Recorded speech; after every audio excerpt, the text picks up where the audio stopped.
Halo semuanya, apa kabar? Semoga kalian dalam keadaan sehat selalu ya.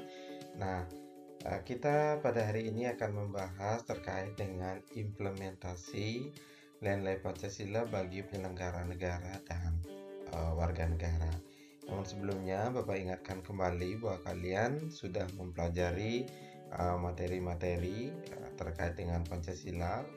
Silakan nanti bisa hubungi channel YouTube yaitu Ketut Budi Sanyargati. Silakan kalian pilih materi yang sudah didapatkan sebelumnya, misalnya kedudukan Pancasila, peran dan fungsi Pancasila. Silakan kalian cek juga linknya terkait dengan sejarah Pancasila, kemudian kedudukan Pancasila sesuai dengan di penjelasan materi sebelumnya.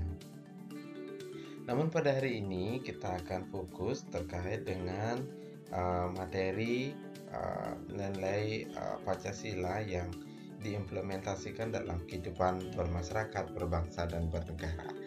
Nah, kalau kita melihat nilai Pancasila dalam kehidupan masyarakat itu akan menjadi tantangan utama sesuai dengan arus paham-paham yang bersandar pada otoritas materi seperti liberalisme, kemudian kapitalisme, komunisme, sekulerisme, pragmatisme, hedonisme yang menggerus kepribadian bangsa yang berkarakter nilai Pancasila itu sendiri. Nah, dalam hal ini tentu kalian harus memahami teori-teori daripada atau teori materi yang berhubungan dengan liberalisme, kapitalisme. Silakan kalian bisa cari dan kalian bisa tunjukkan nanti kepada temannya atau jelaskan kepada temannya. Seperti apa yang dimaksud dengan hedonisme, pragmatisme. Silakan kalian juga bisa jelaskan nanti. Nah, nilai Pancasila dalam kehidupan bernegara tentu itu adalah sesuai dengan sila pertama, religius. Ini adalah berhubungan dengan nilai ketuhanan. Berarti itu adalah sumber etika dan spiritualitas yang dianggap penting dalam membangun atau sebagai fondasi daripada kehidupan berbangsa dan bernegara. Kemudian yang kedua yaitu disebut dengan universal humanity. Ini adalah etika politik kehidupan bernegara dalam pergaulan dunia, baik dalam mengarah persaudaraan dunia yang dikembangkan secara melalui jalan eksternalisasi dan internalisasi yang nanti akan mencapai kedudukan yang setara, keseimbangan hak dan kewajiban dan sesuai dengan hak dasar daripada manusia itu sendiri. Kemudian yang ketiga yang disebut dengan unity. Ini adalah memadukan keanekaragaman dengan konsep Bhinneka Tunggal Ika. Nah, dalam hal ini itu tidak lepas dengan bagaimana nilai-nilai kegotong royongan dalam mewujudkan nilai-nilai kebangsaan itu sendiri sesuai dengan semangat nasionalisme dan patriotisme itu sendiri. Kemudian yang keempat itu adalah kedaulatan rakyat. Nah, di sini adalah bagaimana menjunjung musyawarah mufakat itu sendiri untuk mencapai kedaulatan rakyat. Kekuasaan yang tertinggi ada di tangan rakyat yang dipimpin oleh hikmat kebijaksanaan. Kemudian yang kelima itu adalah keadilan sosial. Ini adalah sebagai bentuk wujud daripada mencapai visi misi negara sehingga terjadi keseimbangan antara peran manusia sebagai makhluk individu dan peran manusia sebagai makhluk sosial. Nah, tentu ini adalah sudah kita sempat bahas di materi sebelumnya bahwa nilai Pancasila itu ada sebagai input, kemudian sebagai proses, dan juga sebagai outputnya. Nah, implementasi nilai Pancasila bagi penyelenggara negara tentu kita tidak lepas terkait dengan berbagai konsep implementasi Pancasila dalam perumusan kebijakan pada berbagai bidang kehidupan negara. Nah, utamanya adalah di bidang politik. Ini adalah kita tidak lepas pada mengacu pada sila keempat Pancasila, di mana ini menekankan terkait dengan kedaulatan rakyat dan musyawarah mufakat. Nah, untuk kedaulatan rakyat dan musyawarah mufakat ini, tentu dalam bidang politik itu tidak lepas dengan infrastruktur politik dan suprastruktur politik. Infrastruktur politik itu adalah yang berhubungan dengan masyarakatnya terkait dengan kewajiban dan hak yang sesuai dengan pasal 28J ayat 1 Undang-Undang Dasar Negara Republik Indonesia. Yang artinya ini adalah selain kita untuk mendapatkan hak, tentu kita juga harus mampu menyeimbangkan antara kewajiban yang sudah kita laksanakan. Nah, kalau suprastruktur ini adalah mengacu pada lembaga pemerintahan yang menekankan kepada pembuat kebijakan dan tidak lepas dengan kepentingan masyarakat yang terlebih dahulu terpenuhi. Berarti infrastruktur dan suprastruktur politik ini adalah bagaimana sebagai inputnya yang ada di infrastruktur sebagai lembaga negara, masukannya di sini. Kemudian suprastruktur adalah lembaga pemerintahan yang sebagai pemangku kebijakan itu sendiri.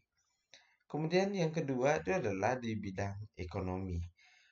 Ini adalah sebagai tonggak kehidupan bernegara. Tentu juga tidak lepas dengan nilai Pancasila itu sendiri. Yang pertama adalah sebagai sumber etika, sesuai dengan sila yang pertama, untuk bagaimana menjalankan roda ekonomi adalah sesuai dengan kehidupan sosial dan moral itu sendiri. Kemudian yang kedua itu adalah terkait dengan pemerataan sosial, yaitu egalitarian sesuai dengan asas-asas kemanusiaan. Kemudian yang ketiga, bagaimana menciptakan ekonomi untuk kepentingan nasional. Ya, itu adalah sesuai dengan nilai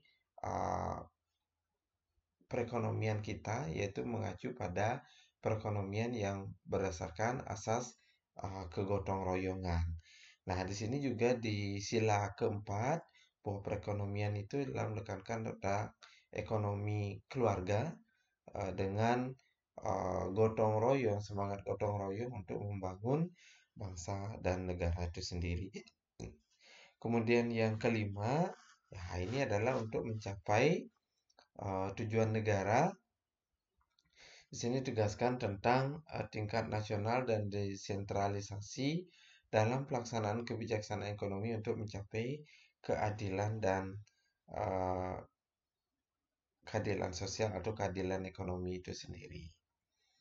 Kemudian bidang sosial dan budaya di sini adalah menekankan sesuai dengan semangat kebangsaan, kemudian semangat gotong royong, kebinekaan dan kepribadian bangsa dan negara.